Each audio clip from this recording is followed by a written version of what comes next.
Bueno, ya arrancamos a hablar con el senador Andrade. Ya terminamos. Gracias, Oscar.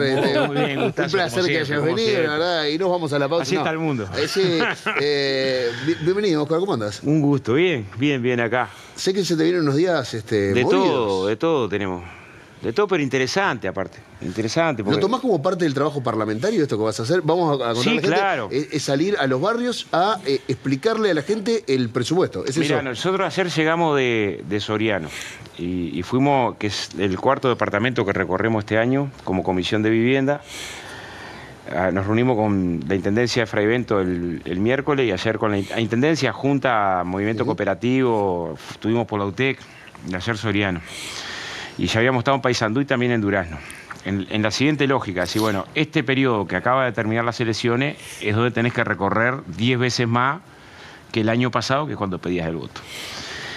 Debe ser la primera vez en la historia que una comisión parlamentaria, que además fueron todos los partidos, en esta última fueron además todos los partidos, recorre 4 departamentos en 3-4 meses. Y en la primera salida coordinamos con FUBA, FECO y con todo el movimiento cooperativo, no se habían electo los intendentes. Con una doble característica. Así, bueno, estamos discutiendo proyectos de ley que tienen que ver con la vivienda. Podemos aprobar leyes que tengan que ver con la vivienda, particularmente suelo urbano, pero si después quienes tienen que ejecutar la ley no están sintonizados, y la ley se va a aprobar y no va a cambiar nada. O va a ser un avance manuscrito. Pero para mí ese es el trabajo parlamentario. O sea, el trabajo parlamentario es tratar de encarnar que las soluciones que está buscando. Nosotros estamos tratando de resolver ahí un problema que es estructural, gravísimo, que es el de la vacancia urbana. O sea, el Uruguay tiene el lujo de la miseria. Tenés unos líos de vivienda brutales, hacinamiento, allegamiento, las condiciones de precariedad en la infancia. Hay un informe de hace mes y algo de UNICEF con la Cámara de la Construcción que te parte a la mitad, ¿no? O sea, ¿tenemos tantas viviendas vacías? Tenemos 320.000 según el censo. ¿320.000 viviendas vacías? Sí, claro. De esas muchas no puedes contar, porque son de segunda propiedad, están en alquiler, están en venta o están en construcción. Pero sacando estos 4 componentes, te quedan 97.000 padrones. Eso escuchaba, es un montón.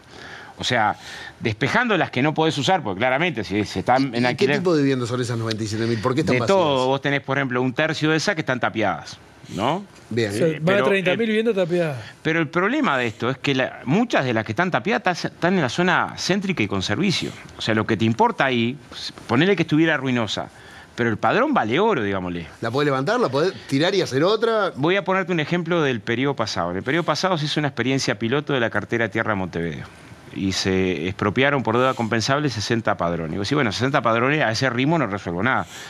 Bueno, esos 60 padrones, porque eran padrones de mediano tamaño, permitieron vivienda para 1.054 familias cooperativas. Era una experiencia piloto. Entonces, ¿qué es lo que pasa cuando tenés suelo urbano? La solución de la emergencia la terminás haciendo en la periferia, donde después generás 200 millones de líos. Porque después tenés que llevar el transporte, el CAI, bla... Montevideo es un ejemplo de esto en mirada larga. O sea, en los últimos 40 años tenés menos población en Montevideo que hace 40 años, pero en la periferia de Montevideo tenés un 85% más de gente que hace 40 años, cuando tenés un lote de padrones vacíos en la zona céntrica y con servicio. Bueno, no acelerar los mecanismos que te permitan el uso del suelo urbano, cuando por ley tenés la obligación de usar la vivienda desde el 2008. O sea, la ley de ordenamiento territorial, vos no podés tener la vivienda vacía. Tenés la obligación de usar la vivienda. Ahora, el Ministerio de Vivienda... ¿Pero qué está proponiendo entonces? ¿Expropiar esas viviendas? Simplificando el proceso de expropiación. Ahí va. La expropiación es engorroso, es burocrático, tiene etapas que son de múltiple tasación, claro. Pero si vos facilitás el proceso, pero no hay proceso, porque entre medio lo que identificamos es que hay informaciones que no están consolidadas. Por ejemplo, las intendencias tienen la información de las deudas compensables, pero no tienen la información de las viviendas vacías. Explícame qué es la deuda compensable. Deuda de contribución que puede ser compensable para la expropiación del padrón. Bien. Que además, ejemplo, en el caso de Montevideo, se duplica la tasa si vos la tenés un año vacía, tasa que existe del año 2018. Pero esa información que tienen las intendencias o que tienen los municipios no la cuenta consolidada el Ministerio. Y el INE tiene la información de las viviendas vacías. Todo lo que precisás es jugar articulado desde el municipio, Congreso de Intendentes, Gobierno departamental, que además es más, en algunos casos tenés... No nos sale muy bien eso, ¿eh? Claro, pero es lo que tenés que hacer, porque si no, ¿qué pasa? Tenés avances manuscritos. Yo voy a poner un ejemplo. En el 2008 nosotros establecimos en la ley que si hay una familia de bajos recursos, el plazo de prescripción dominal, o sea, el plazo que tiene que estar viviendo en la vivienda para poderse hacer de la vivienda, se redujo a 5 años. Yo pedí un informe acerca de cuántas sentencias de estas había del 2008 acá. O sea, ¿cuántas personas se quedaron realmente con esa casa? Hay un caso y todavía sin sentencia consolidada. ¿Un caso? Un caso, uno. ¿Qué quiero decir? Que vos tenés que el avance legal, si no va acompañado de la discusión con los que tienen que ejecutar en todos los planos la norma, el balance que hace el plan quinquenal es que una norma de vacío y degradado que se aprobó en el 2018, fíjate que tenemos 320.000 viviendas vacías, 97.000 padrones, de esas 30 y pico mil que están tapiados, o sea, es evidente que tenés un lote, hay 40 casos. 40 casos cuando tenés esta magnitud, o sea, ¿qué quiero decir? Que nosotros tenemos que ayudar, y eso me parece que también es tarea del Parlamento, decir, bueno, si este es un problema estructural nacional, el de la segregación territorial, que además genera problemas de violencia, el de la vivienda, el del acceso al suelo urbano, hagamos que sobre esto construyamos un acuerdo político, académico, bueno, académico no hay duda, porque sobre esto la Facultad de Arquitectura, Diseño y Urbanismo ha elaborado muchísimo. Es decir, hay para leer, digamos. Claro, señores, no sigan construyendo en la periferia, no tiene sentido que se ensanche la ciudad, utilicemos el suelo urbano. Bueno, pero pará, ahí lo que tenés son intereses económicos. Y también tenés atraso burocrático. No, porque el interés empresarial cuando haces un negocio, cuando tenés un predio que le interesa, lo compra, pero el interés empresarial que hasta lo podés estimular, pues en realidad es cierto que te puede recuperar una parte de la ciudad, si no tenés una política pública potente, te la encarece. O sea, si solo juega el mercado, ¿no? El mercado te puede transformar Cordón en Altos de Cordón y Palermo en Alto Palermo no sé qué. Palermo Soho. Y la mondiola histórica te la quiere transformar en un Positos nuevo. El mercado hace su negocio. El negocio del mercado es que si el barrio es electo, el metro cuadrado es más caro. Entonces no podés pedirle al mercado que sea el que defienda la integración social. Esa es tu tarea. Para esa tarea precisás dos cosas, presupuesto y suelo urbano. Con esto venimos a resolver una parte del problema, que es el suelo urbano, que el Estado tenga suelo urbano. En presupuesto le fue bastante bien al Ministerio de Vivienda. Supuestamente la ministra dijo que se iba a duplicar lo que fue la inversión en el periodo anterior, pero ahora te toca salir, mañana por ejemplo vas a estar por mi barrio, vas a salir a defender junto con otros representantes del gobierno y del Frente Amplio el presupuesto nacional, que ha sido muy criticado. Recién nombrabas a la UTEC, que anduviste con la gente de la UTEC, el interior no fue favorecido con el tema Udelar, con el tema presupuesto. Puedo seguir en las cosas que faltan, y te sumo, hay un montón. Falta muchísimo, pero te tocó el laburo de salir a defenderlo. Y es un presupuesto austero, calculo que no es fácil de defender. No, lo primero que tenés que hacer es explicar. O sea, vos tenés que explicar el momento en el que estás. El momento en el que estás, ¿cuál es? Decir, bueno, mirá, tenés... se dice fácil, pero... Cuando colocas un dato que es este es el primer año de gobierno que tiene el mayor déficit fiscal, o sea, la relación entre ingresos y ingresos de los últimos 35 años, cuando esto pasó, o sea, cuando vos comparás, el déficit más grande no fue en el periodo pasado, no fue en el anterior, no fue en el otro, no fue en el otro, es del periodo de Sanguinetti primero a la calle Padre. ¿Cuál fue el resultado de tener un déficit grande en la calle Padre? Un ajuste fiscal que duelen las muelas hasta ahora. O sea, el ajuste de la calle Herrera, de ese periodo de gobierno, es, comparado con el ajuste de la calle Chico, el del 15%, es una ternura, comparado con ese nivel de ajuste. Entonces, lo primero que vos te parás es decir, bueno, heredé una situación, ¿no?, donde la respuesta pudiera ser un duro ajuste. Y de hecho, no tengo que adivinar, cuando presentó el Ministerio de Economía en diputados, la respuesta de la hoy oposición es: en este escenario tenés que ajustar. Y la crítica es ¿por qué no ajustaste? No es por qué incrementaste poco, es ¿por qué no ajustaste? Entonces, el escenario que tenías era un escenario que tenía esa perspectiva. Bien, pero incluso el ministro de Economía utilizó la palabra ajuste fiscal en esa comparecencia en diputados. Sí, pero ahí porque hay un ajuste en las cuentas, pero es por tributos. Pero no es que hay recorte de gasto. El gasto se incrementa. ¿Se incrementa poco? Y claro que se incrementa poco. O sea, se incrementa lejos de las necesidades que... Sí, claro, se incrementa lejos de las necesidades. Lejos, en algunos casos. Udelar, por ejemplo. Es clarísimo que es el incremento, el caso Udelar, que no acompaña, por más que eso está en discusión ahora, porque ahora estás buscando cómo moves adentro del presupuesto para no dejar que el incremento sea tan exiguo. Es mucho más bajo el incremento que recibe la Udelar que lo que crece la economía. Entonces, si el incremento es más bajo que lo que crece la economía, la participación del presupuesto de la Udelar en la economía se resiente. Entonces, no solo no avanzás hacia un objetivo estratégico, pero además que es cierto que la Udelar va a tener más estudiantes y que pagas por otro lado. Entonces, primera cuestión, explicar dónde estás parado. Estás parado en una situación donde este año tenés que salir a manguear plata para poder pagar las cuentas, ¿no? Estás en ese escenario. Y tenés que salir a manguear mucho más de lo que pensabas que tenías que salir a manguear. Segundo elemento del presupuesto es los lugares donde se está buscando plata para no tener que ajustar políticas sociales, para no tener que ajustar en educación, para que no tener que ajustar en salario. Primer paso, no tener que ajustar, o sea, no tener que recortar. Van bien rumbeados. O sea, yo que soy de la idea de que tendrías que avanzar más en cuestiones tributarias, las medidas que hay tributarias, es decir, impuesto mínimo global para que las multinacionales aporten acá y no afuera, que hasta ahora en la región es Brasil el que ha tomado esa medida, sí, pero no los demás. O sea, no es algo a lo que estás obligado, es una decisión política compartible.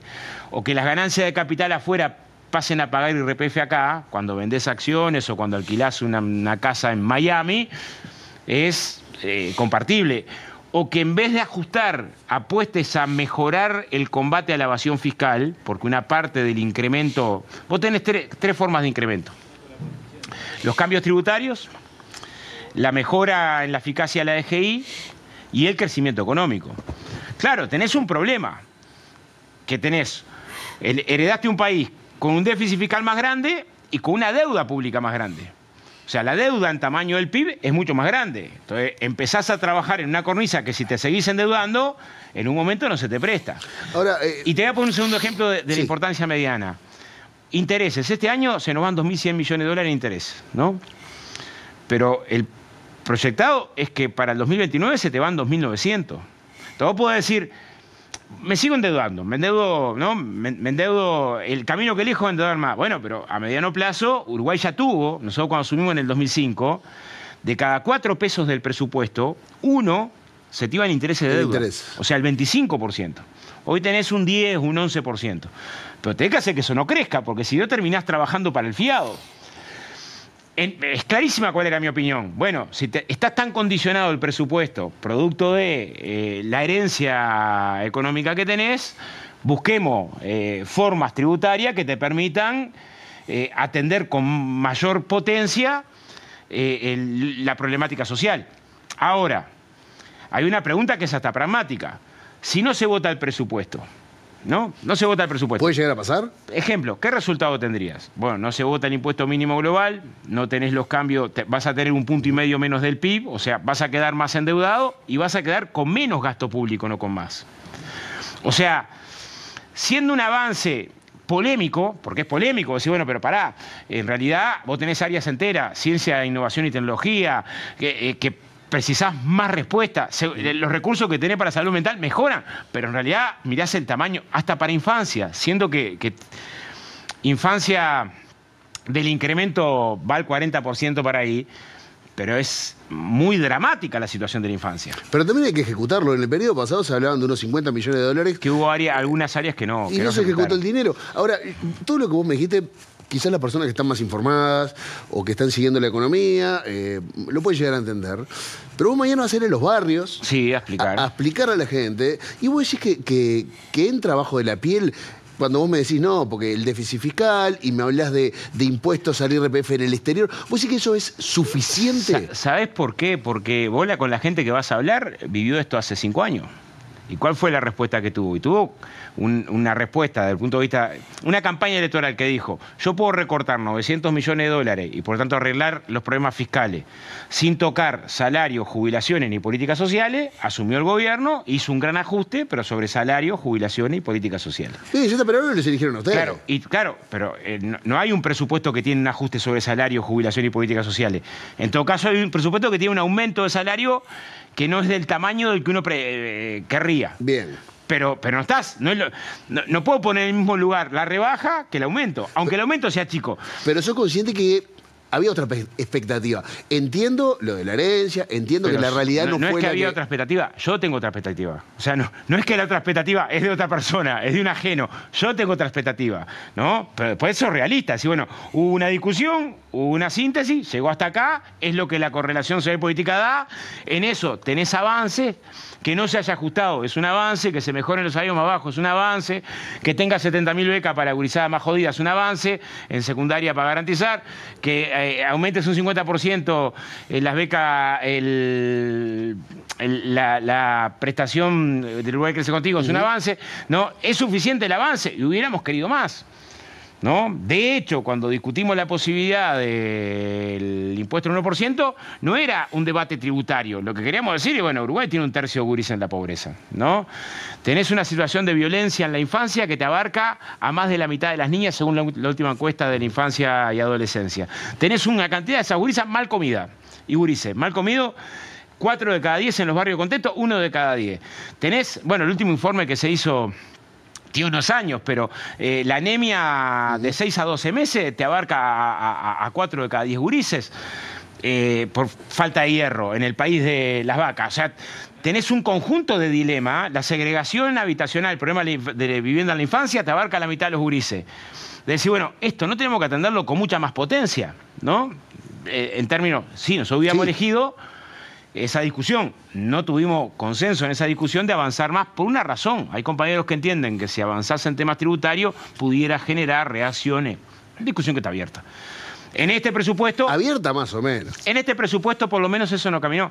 Yo creo que sí, porque en realidad el diseño de la propuesta va a estar la semana que viene, que lo presenta la central. Entonces, estar en contra ante conocer el texto es una... Estás en contra religiosamente. ¿Cómo sabes que el texto no contiene eficacia en la fiscalización? Bueno, porque estamos hoy por hoy transitando una forma de discusión que si viene, por ejemplo, del PIT-CNT, yo ya sé que voy a estar en contra. Está bien, puede ser, pero no me parece la forma de discusión. Estamos de acuerdo, pero bueno. La forma de discusión es otra, ¿no? Perdón, mencionaste el tema del salario, ¿no? Sí. En algún momento está sobre la mesa también, porque no se ha definido, la posibilidad de desindexar, ¿no? O sea, decir, bueno, que no todos los grupos tengan dentro de un mismo rubro el mismo aumento, el que gana 100 que el que gana 25. ¿Qué te parece eso? No, pero la desindexación fundamentalmente es otra cosa. Es decir, que los salarios no estén atados a la inflación. Yo lo que digo es, siempre vas a mirarlos con la inflación. O sea, en un momento los vas a mirar con la inflación. Y si el convenio no los mira con la inflación, en un momento cuando termine el convenio, ¿qué vas a comparar? ¿Cuánto aumentó el salario y cuánto aumentó la inflación? Y lo que no hay duda... La medida siempre va a ser la inflación. Al final del día es esa, por más que el convenio no lo diga. Al final del día vos vas a mirar y decir, bueno, ¿cuánto aumentó el salario y cuánto aumentó la inflación? Y si el salario aumenta menos que la inflación, vas a tener pérdida. La gente no nos votó para que tuviera pérdida de salario. Yo que fui militante sindical toda la vida, la verdad, te negociaba 250 cláusulas gatillo de qué pasaba si la inflación se disparaba. Porque ¿por qué tiene que ser culpa mía que la inflación se dispare? ¿No? O sea, ¿por qué tengo que pagar yo la cuenta de que la inflación se disparó? Me proyecté una inflación de 5, no le embocaste y se fue a 8. Bueno, señor, corrija la diferencia entre salario e inflación. Me parece razonable el planteo de la indexación del punto de vista salarial. ¿Por qué? Porque si bien la inflación está baja ahora, un año o dos, pero en realidad la inflación ha tenido por fuera del centro de la banda mucho tiempo. Entonces, hay que ser muy cuidadoso con el planteo religioso, indexación, desindexación. Claro, si vos tenés un amplio crecimiento del salario, si vos decís, mira, te voy a dar 3 puntos, 4 puntos de crecimiento por encima de la inflación por año. Bueno, más fácil jugar con la desindexación, porque total me cubre la posibilidad de pérdida el crecimiento. Pero cuando tenés para los que ganan más de 40.000 pesos propuestas que son más o menos de empate, y para mí está bien que las propuestas se concentren en mejorar en el que gana menos de 40.000 pesos, ¿no? En decir, bueno, ahí tengo un esfuerzo mayor. Que son muchísimos. El reclamo de que al menos empatame, porque no estás en un escenario de crisis. Si vos me decís, mira, estamos en un escenario de crisis, la economía está cayendo 4 o 5 puntos, estamos en el horno, o sea, en el 2002. ¿Estamos en el 2002? Bueno, es cierto que tenés que estar parado, que estás en una crisis. Estás en una economía que va a crecer. Entonces, está mal que si la economía va a crecer, yo, dirigente sindical, diga, bueno, ya que va a crecer la economía, una parte de ese crecimiento vaya para el salario. Lo planteo al revés. Si cuando crece la economía yo no planteo aumento de salario, ¿en qué escenario es el que voy a plantear aumento de salario? Sí, claro. O sea, ¿qué me queda para cuando la economía empate o caiga? No. ¿Qué queda pedir? Claro. El grillete. Entonces, me parece que es razonable que miremos en la perspectiva, decir, bueno, ¿y cómo van a quedar los salarios al final del periodo? ¿No? Porque esa es la discusión. Decir, bueno, tuvimos un periodo de gobierno al que le pegamos fuertemente, yo creo que en todos los colores, porque tuvo una política salarial que dijo, en 2020, ustedes van a perder salario durante 60 meses. Lo dijo, no es que lo inventamos, una pérdida que va al final del gobierno a recuperar. Y lo intentó. Yo cuando dicen, no, pero mirá que se recuperó a los 60, pero se recuperó con tu opinión en contra. O sea, vos mirás los consejos de salario y las dos rondas grandes de consejos de salario tuvieron que más de la mitad de los convenios colectivos, eso es una tonelada. Hubo firmas bipartitas entre empresarios y trabajadores con la opinión contraria al gobierno, por encima de la pauta. Gracias a que más de la mitad de los convenios colectivos hubo acuerdos entre empresarios y trabajadores por encima de la pauta, el salario que se iba a recuperar a los 60 meses se recuperó a los 60. Pero estos que son unos cracks del marketing, agarran ese gorro que no es de ellos y te saludan con el gorro. Y dicen, viste que el salario se recupera. Usted votó en contra de esos convenios colectivos. Y los sindicatos que no pudieron superar la pauta recién recuperaron en enero de este año. O sea, se comieron 60 meses de rebaja salario. Bueno, esa no puede ser nuestra política. De hecho, tenemos una política salarial que es distinta. ¿Es todo lo distinta que yo hubiera querido? No de vuelta, ¿no? Yo hubiera sido más audaz con la política salarial, pero no es igual. ¿Más audaz cómo? Más audaz en el sentido de concentrar más la política en los salarios, no para el empate. Más audaz es tratar de que el salario acompañe el crecimiento de la economía. Vos me decís... ¿No va a suceder eso? Eso va a suceder en los salarios más bajos. Si la inflación queda donde está, los salarios más bajos van a acompañar el crecimiento, van a crecer 10, 12 puntos. Los salarios ya medios y ganar más de 40 no es que sos rico en Uruguay. Estás hablando de 40.000 pesos. Por eso, más de 40, hoy lo que tenés arriba de la mesa es una fórmula de empate. No de pérdida, es de empate. Bueno, yo aspiraría, y eso capaz lo da la negociación colectiva, a que sumes algún punto que permita que el salario de ese 2,5 que más o menos la economía va a crecer, todo esto es teoría, ¿no? Después, estamos en el mundo que estamos, ¿no? Sí, o sea, hace 3 meses Milei era un crack y ahora está por, no sé, por caer preso por la hermana y el coso, y por caer preso está Bolsonaro y Trump le dice, te voy a achicharrar la economía, no me metas preso a mi amigo. Una cosa, estamos en este mundo, ¿no? O sea, estamos en el mundo del contexto de genocidio, o sea, estamos en un mundo que tiene... Bueno, que nos queda un poco un minuto y acabas de nombrar una palabra que, curiosamente, no fue nombrada por el discurso de nuestro presidente en la Asamblea General de la ONU, que levantó algunas críticas, algunas bastantes críticas. Lo tomaron como un discurso deliberadamente y extremadamente moderado, donde se bordeó una situación, pero no se nombró, por ejemplo, no se nombró a Israel, no se nombró a Netanyahu, se sigue sin usar la palabra genocidio, que hoy por hoy cada vez más países del mundo, se sumó Francia, se sumó Reino Unido, se sumó Japón, se sumaron una cantidad de países. Hoy la crítica, por ejemplo, fue que para mí, no sé si es una crítica para llevar, que Uruguay, mientras muchos países se levantaron y se fueron, en la locución del presidente de Israel, de Netanyahu, Uruguay se quedó a escuchar el discurso. También hubo esta reunión con el embajador palestino en la ONU, que mucha gente dice, che, fue una especie de... tenemos que elevar un poco la imagen. ¿Quedaste conforme con la comparecencia de Orsi en la ONU? ¿Te parece que fue lo que se esperaba? Fue lo que se esperaba, y yo creo que nosotros tenemos ¿cómo puedo decirlo? Estoy buscando palabras diplomáticas. Bueno, pero la diplomacia ya la tuvo. Estoy buscando palabras diplomáticas. A ver, no es indiscutible la cuestión del genocidio. Es discutible porque estamos discutiendo, ¿no? Pero es abrumador la situación de Gaza, ¿no? O sea, tenés en proporción a la población la experiencia de la humanidad con mayor cantidad de niños mutilados por cápita de la historia. Y sin anestesia, porque no los dejan entrar con anestesia. ¿Y de qué se está cuidando el gobierno? ¿Cuál es la preocupación?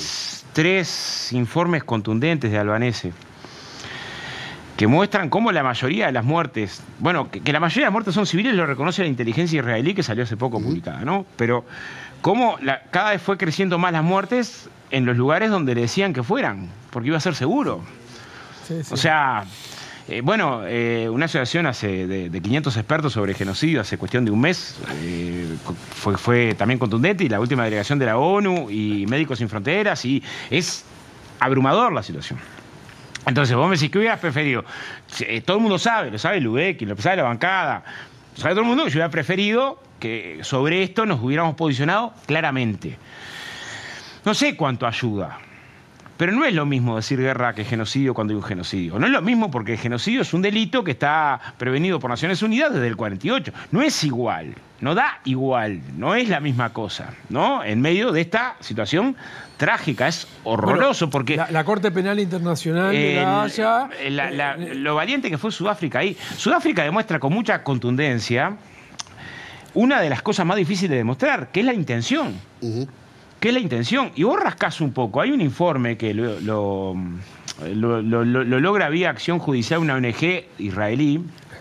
En el 2011 gana el juicio de pedido de acceso a la información, que se lo niegan, porque cuando se cerca a Gaza, en el 2007, o sea, Gaza se va muchísimos años cercada antes de... sobre un estudio interno de cuánto era el mínimo de alimentos para morirse de hambre en los gazatíes. Se habían hecho esa investigación. Y al final tuvieron que reconocer, cuando la Corte le da, que sí había hecho esas investigaciones. Hay temas que son estructurantes de la situación de Medio Oriente, coloniales, de mucho racismo, durísimos y dolorosos. O sea, para hacerte... Yo me sentí muy representado por cómo se paró Lula, o Petro, o Boric con respecto al tema de Gaza. Pero para mí, esos son los términos que hay que manejar en esta situación. Ahora... Es evidente que la ponderación que tiene Cancillería y que tiene Yamandú sobre esto es distinta. ¿Cambió? Sí, cambió, porque vos tenías un gobierno que era funcional, o sea, votaba en la ONU, se abstenía en la condena de Israel. No es igual, y no es que no valore eso, valoro lo que se hizo en la Haya, valoro lo que hizo en el Consejo de Salud y Seguridad.